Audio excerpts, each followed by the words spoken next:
बिहार की जलवायु कैसी है, बिहार की मृदा कैसी है, बिहार को कितने प्रादेशिक बांटों में बांटा जा सकता है दोस्तों। आपको भी पता है कि ये बीचों बीच यहाँ से गंगा गुजरती है। ये रोहतास, औरंगाबाद, गया, नवादा, बांका, ये जो पठारी इलाका है इसको क्या कहते हैं। अब बिहार के अंदर में प्रमुख नदियों की बात कर लें और बिहार के प्रमुख जल परियोजनाओं की बात करें। गंगा बिहार को दो भागों में बांटती है।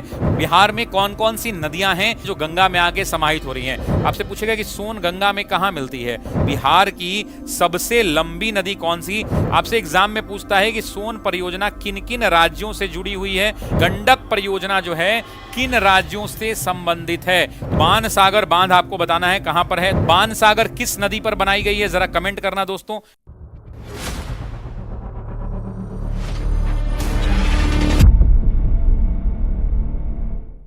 जब हम बिहार की बात करते हैं तो बिहार की जलवायु कैसी है, बिहार की मृदा कैसी है, बिहार में कौन कौन सी भाषाएं बोली जाती हैं, बिहार के प्राकृतिक प्रदेश के रूप में बिहार किस हिसाब से स्टैब्लिश है, इन तमाम चीजों के ऊपर हम बातचीत करते हैं। तो बिहार के प्राकृतिक विशेषताओं के अंदर में जब हम बातचीत करते हैं तो बिहार की जलवायु की बातचीत करते हैं। तो बिहार की जलवायु कैसी है, तो मॉनसूनी जलवायु है। कैसी है, मॉनसूनी जलवायु है। इस बात को ध्यान रखेंगे। ऋतुएं कितनी होती हैं, तो आप भी जानते हैं कि 3 ऋतुएं हैं दोस्तों। कौन कौन सी, गर्मी की, ग्रीष्म, वर्षा की और शीत ऋतु होती है। बिहार को अगर आप देखेंगे तो बिहार को कितने प्रादेशिक बांटों में बांटा जा सकता है दोस्तों। इसके लिए मैं एक मैप लगा देता हूं। यह है अपना बिहार। अब देखिए इस पूरे बिहार को दोस्तों हम 3 भागों में बांटते हैं। ये 3 भाग हो गया बिहार का। ये जो ऊपरी हिस्सा है, ये जो हिमालय की तराई वाला क्षेत्र है, इसे हम क्या कहते हैं, तो नंबर 1 शिवालिक की पहाड़ियां कहते हैं या शिवालिक श्रेणी कहते हैं। आपको भी पता है कि ये बीचों बीच यहां से गंगा गुजरती है। ये जो इलाका है इसको क्या कहते हैं, मैदानी इलाका कहते हैं। तो बिहार का मैदानी क्षेत्र कहते हैं। और ये नीचे जो ये रोहतास, औरंगाबाद, गया, नवादा, बांका, ये जो पठारी इलाका है इसको क्या कहते हैं, तो इसको हम दक्षिणी पठार कहते हैं। क्या कहते हैं, बिहार का दक्षिणी पठार का क्षेत्र कहते हैं। तो अगर हम बिहार की बात करें तो बिहार के अंदर में शिवालिक श्रेणियां, बिहार का मैदानी इलाका जहां गंगा का इलाका है, जहां मिट्टी काफी उपजाऊ होती है, आगे आएगा तो पढ़ेंगे, और नीचे वाला इलाका जिसे हम क्या कहते हैं, दक्षिणी पठार का क्षेत्र कहते हैं। अब बिहार के अंदर में प्रमुख नदियों की बात कर लें और बिहार के प्रमुख जल परियोजनाओं की बात करें। देखिए अब हम बिहार के अंदर में रिवर्स की बात करते हैं दोस्तों। तो ये आपको दिख रहा है कि ये गंगा यहां एंटर कर रही है ना। गंगा बिहार को 2 भागों में बांटती है, उत्तरी भाग और दक्षिणी भाग। सभी लोग ध्यान देंगे। बिहार में कौन कौन सी नदियां हैं जो गंगा में आके समाहित हो रही हैं। तो सबसे पहले हम जिसकी बात कर रहे हैं दोस्तों, घाघरा है दोस्तों। कौन सी है, घाघरा नदी है। घाघरा के ठीक बगल में आप देख रहे हैं कौन सी है, तो गंडक है। गंडक के बगल में आप देख रहे हैं कौन सी है, बूढ़ी गंडक है। तो दूसरा अगर हम बात करेंगे गंडक, और उस गंडक पे परियोजना भी है, उसकी भी अभी बातचीत करेंगे। दूसरा तीसरा कौन सा है दोस्तों, तो बूढ़ी गंडक है। कौन सा है, बूढ़ी गंडक है दोस्तों, ध्यान रखेंगे, बूढ़ी गंडक है। चौथा आप देख रहे हैं कि बूढ़ी गंडक और बागमती दोनों आके यहां मिलती है और मिलने के बाद सीधा आके यहां पर गंगा में मिल जाती है। तो बागमती भी है, आपको पता है। यहां आप देख रहे होंगे कि बागमती के बाद दोस्तों अगर हम बात करें तो यहां पे एक नदी दिख रही होगी जिसका नाम है कमला। क्या नाम है, जरा कमेंट करना। तो हम बात करेंगे किस नदी की दोस्तों, तो कमला नदी की। कमला नदी के ठीक बाद एक नदी है जिसको हम बिहार का शोक नदी कहते हैं। क्या कहते हैं दोस्तों, जरा बताना। बिहार का शोक नदी कहते हैं। बिहार का शोक कौन है दोस्तों, तो कोसी को कहते हैं। इसको क्या कहते हैं, तो बिहार का शोक कहते हैं। और कोसी पर परियोजना भी है, इसकी भी बात करेंगे। बड़ी तबाही मचाती है, बहुत सारे रास्तों को बदलती हुई, उथल पुथल करती हुई आती है।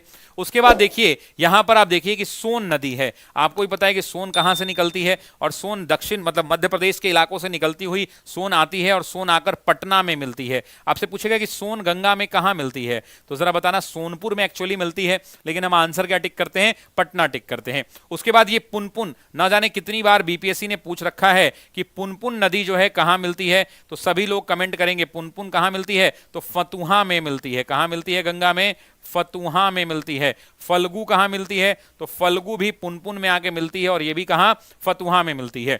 उसके बाद एक और नदी है दोस्तों, वो कौन सी नदी है, क्यूल नदी है। क्यूल भी है। और लास्ट कौन सी है, ये आके खो जाती है, आपको ही पता है, ये अजय नदी है। तो कुल मिला के अगर हम बात करें तो सोन, पुनपुन, फल्गु, क्यूल, अजय, और इधर कमला, कोशी और महानंदा वाली कहानी। महानंदा खैर बिहार में नहीं मिलती, लेकिन बिहार से होकर गुजरती है और बांस करके निकल जाती है। तो ये मेजर रिवर्स ऑफ बिहार है दोस्तों, इसको आपको ध्यान रखना पड़ेगा। अच्छा, आपसे आपसे पूछा जाएगा बिहार की सबसे लंबी नदी कौन सी, तो गंगा नदी हो जाएगी। गंगा की कुल लंबाई कितनी थी, तो आप भी जानते हैं कि गंगा की कुल लंबाई के ऊपर विवाद है, तो कुल लंबाई कितनी किलोमीटर है, तो आपको ही पता है कि 445 हुआ करता था, लेकिन जब से झारखंड अलग हुआ दोस्तों तो ये 405 किलोमीटर रह गया। कितना रह गया, 405 किलोमीटर बिहार में रह गया। बाकी कहां चला गया, तो बाकी झारखंड में चला गया दोस्तों। तो प्रमुख नदियां तो मैंने आपको बता दिया है।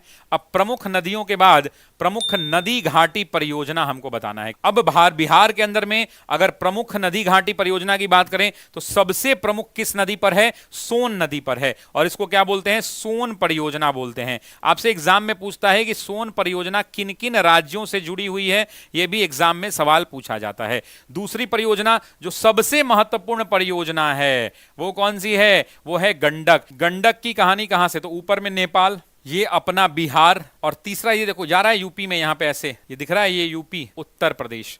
तो आपसे एग्जाम में पूछता है कि गंडक परियोजना जो है किन राज्यों से संबंधित है, तो केवल बिहार मत टिक कीजिएगा, बिहार के साथ उत्तर प्रदेश भी है और उत्तर प्रदेश के साथ क्या है, नेपाल भी है दोस्तों। तो सोन परियोजना किससे संबंधित है, सिर्फ और सिर्फ बिहार से। लेकिन अगर गंडक की बात कर लें तो गंडक किससे संबंधित है दोस्तों, गंडक का ध्यान रखना कि गंडक बिहार से भी है, उत्तर प्रदेश से भी है और नेपाल से भी है। तो बिहार, उत्तर प्रदेश और नेपाल से है कौन सी, गंडक परियोजना। उसके अलावा कोसी नदी के ऊपर आपको पता ही है, कोसी के दंश को रोकने के लिए अब तो कोसी का समाधान भी ढूंढा जा रहा है। कोसी जल विद्युत परियोजना है, और इस जल विद्युत परियोजना की बात करते हैं तो ये देखो कोसी कहां कहां से आती है, तो आपको ही पता है कि कोसी बिहार तो है ही, और बिहार के साथ साथ कौन सा, तो नेपाल। नेक्स्ट इंपॉर्टेंट है, जरा बताना बाण सागर परियोजना कौन सा दोस्तों, बाण सागर परियोजना आपको बताना है। तो बाण सागर बांध आपको बताना है कहां पर है, तो आप भी जानते हैं कि सोनभद्र जिला आपको पता है, यूपी का सोनभद्र जिला। लेकिन बिहार ये किससे किससे संबंधित है, तो आप जानते हैं कि बाण सागर किससे है, बिहार से है, यूपी से है और किससे है, एमपी से है। बाण सागर किस नदी पर बनाई गई है, जरा कमेंट करना दोस्तों, किस नदी पर है, तो सोन नदी पर बनाई गई है। किस नदी पर बनाई गई है बाण सागर, जरा बताना। तो बाण सागर जो परियोजना है वो किस नदी पे बनाई गई है, तो सोन नदी पर बनाई गई है दोस्तों। किस पे बनाई गई है, सोन नदी पर बनाई गई है।